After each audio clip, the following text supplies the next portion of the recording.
Coucou et bienvenue dans Libre et Heureuse, le podcast qui t'aide à reprendre ta vie en main pour te permettre de vivre des relations saines et épanouissantes avec les autres et avec toi-même. Moi, c'est Coralie, je suis coach de vie. J'accompagne les femmes qui souhaitent prendre confiance en elles, être indépendantes et vivre pleinement.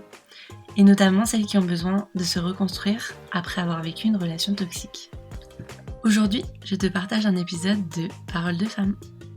Paroles de femmes, c'est un format dans lequel je te partage les témoignages de femmes extraordinaires, comme toi et moi, qui ont vécu des périodes difficiles, mais qui nous racontent comment elles en sont sorties et ce que ça leur a apporté. Le but de Paroles de femmes, c'est de libérer nos paroles de femmes, mais aussi de faire vivre la sororité. En partageant ces témoignages, j'espère que ça t'aidera à te sentir moins seule, à trouver des pistes pour aller mieux si tu en as besoin, mais aussi à t'inspirer des parcours de ces femmes pour enfin oser vivre ta vie comme tu en as envie. Aujourd'hui, c'est Hélène qui te partage une partie de son histoire.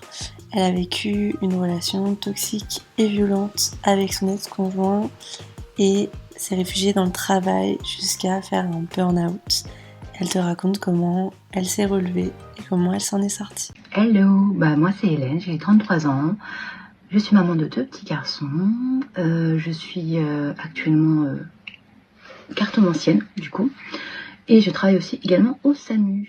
J'ai vécu des violences conjugales avec mon ancien conjoint, qui était très psychologique, où j'ai eu beaucoup de mal à me reconstruire.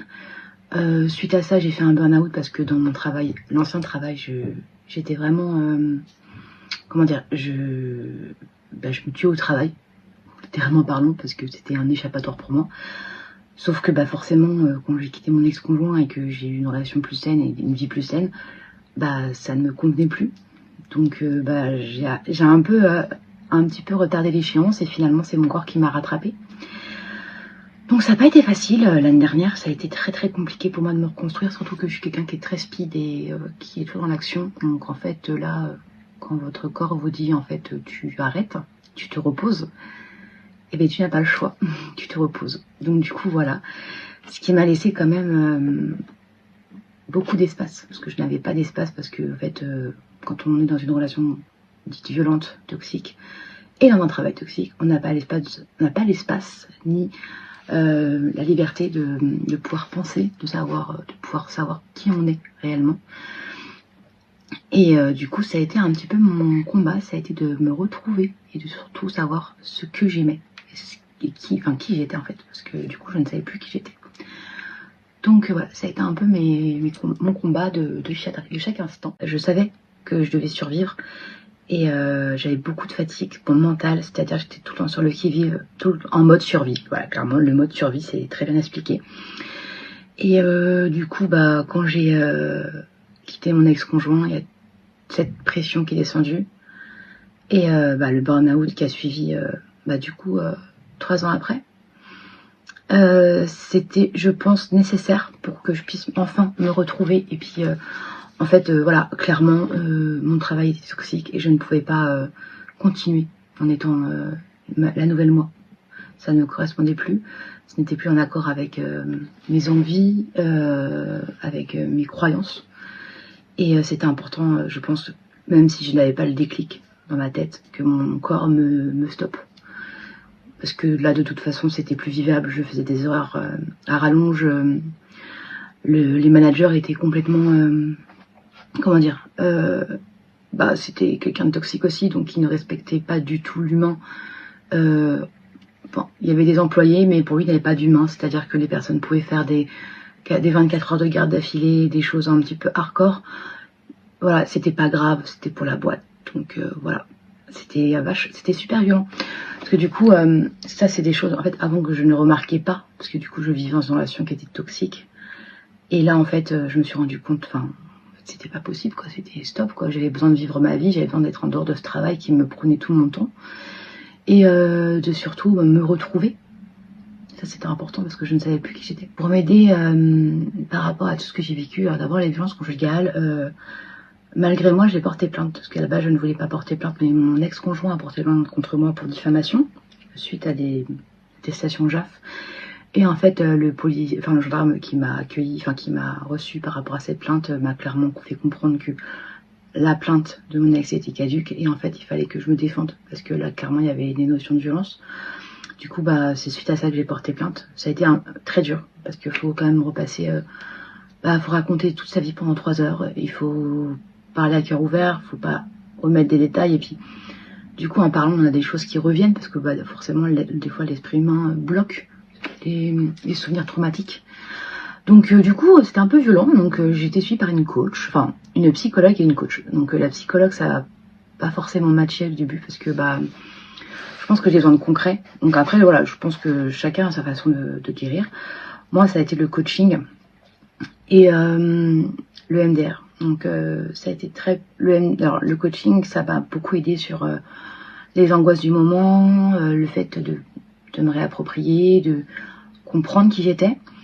Et le MDR, c'était beaucoup plus pour les traumas, parce qu'il y a beaucoup de traumas qui étaient là, et je ne pouvais pas vivre, c'était compliqué de vivre avec. Du coup, le MDR m'a beaucoup aidé. Là, j'ai fait ça cette année après mon burn-out, et ça a vraiment été très salvateur. Donc voilà, je le conseille fortement à toutes celles et ceux qui ont vécu des choses traumatisantes de faire de l'EMDR, parce que c'est vraiment... je dirais pas magique parce que c'est scientifique, mais pour moi c'est magique. Ce que j'ai appris sur moi-même, c'est que j'étais très forte. C'est-à-dire que j'ai vécu des choses en fait, je pensais pas, humainement parlant, je pensais pas que c'était possible de supporter autant de douleur. Je me suis dit waouh, c'est un truc de ouf quand même. De passer par toutes ces étapes-là de la vie, de s'en sortir et il y a aussi ce côté-là aussi où ça va beaucoup mieux. J'ai ce côté un peu injustice où ce sont toujours les personnes qui ont subi des choses qui doivent se guérir en fait, les traumas. Et les bourreaux, eux non. En fait, ils se remettent jamais en question. Et ça a été très compliqué pour moi d'être ok avec ça. C'est-à-dire que avant j'étais en colère, je dis non en fait c'est pas à moi de me faire suivre, c'est pas à moi de guérir. Moi j'ai rien fait, voilà. Et en fait je l'ai fait pour moi.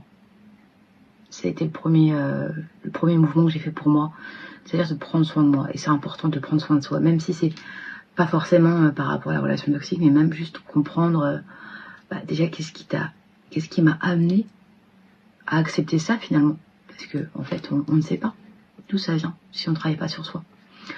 Donc je pense que c'est important de travailler sur soi. Ma vie maintenant, du coup, je suis mariée, j'ai un nouveau travail, et on va dire que les conditions de travail sont beaucoup mieux, et c'est beaucoup moins toxique en tout cas. Maintenant, en fait, je suis beaucoup moins tolérante, c'est-à-dire que quand quelqu'un va me manquer de respect, ou va me critiquer, ou va être toxique envers moi, tout de suite je vais mettre les barrières et je suis non stop en fait, c'est bon. Quitte à perdre une amie ou quelqu'un qui je tenais énormément, tant pis, parce qu'en fait je ne supporte plus. Je ne supporte plus ce genre de choses. Et je préfère me retrouver toute seule que de subir encore des choses comme ça. Mes projets sur le long terme, c'est d'ouvrir un cabinet. Enfin, j'ai déjà un cabinet de cartomancienne, mais ça serait d'ouvrir une boutique ésotérique. Ça serait trop bien. De pouvoir ouvrir des ateliers pour faire découvrir l'art de la tarologie, de la divination, comment utiliser les oracles, comment fabriquer ses propres encens, tous ces petits types de magie, parce que en fait, moi je suis pas pour la spiritualité coûteuse, mais pour la spiritualité à moindre coût et à portée de tous. D'ouvrir et de faire comprendre aux autres leur spiritualité et de les aider à comprendre aussi. Je travaille beaucoup aussi sur les mémoires, les traumas et les mémoires cellulaires, les libérations karmiques, parce qu'il faut savoir que dans une famille, on porte tous les traumatismes de notre famille, s'ils sont pas forcément guéris. Donc moi je sais, par exemple, par rapport à ma vie, que j'ai suivi un peu la lignée familiale des femmes qui ont vécu des violences conjugales, et je suis la seule qui dit stop, quoi, réellement, officiellement en tout cas. Donc voilà, donc c'est ça mon but, c'est d'aider, d'accompagner, de guérir et de surtout guider les gens, les femmes, à travers leur spiritualité et leur féminité. On pourrait croire qu'à la fin, quand tu quittes quelqu'un de toxique, c'est la fin. Genre en mode c'est bon, c'est fini, t'es tranquille. En fait, c'est un combat. C'est un long combat, il faut se faire accompagner.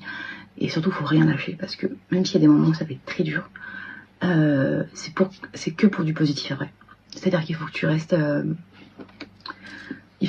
maître de toi-même, et t'as le droit de pleurer. t'as le droit de crier, t'as le droit de taper. Taper, pas sur les gens, évidemment, mais taper, enfin, genre, tu m'as comprise. Tu as le droit, t'es légitime de pas être bien, de pas être contente, et t'es légitime d'être heureuse aussi. C'est-à-dire que même si t'as vécu des trucs de ouf, en fait, t'as le droit de ressentir de la joie. Enfin, c'est pas parce que t'as été traumatisé de quelque chose, en fait, que tu dois vivre tout le temps dans ton trauma. Enfin, en fait, il faut que tu apprennes à lâcher les barrières et à être toi.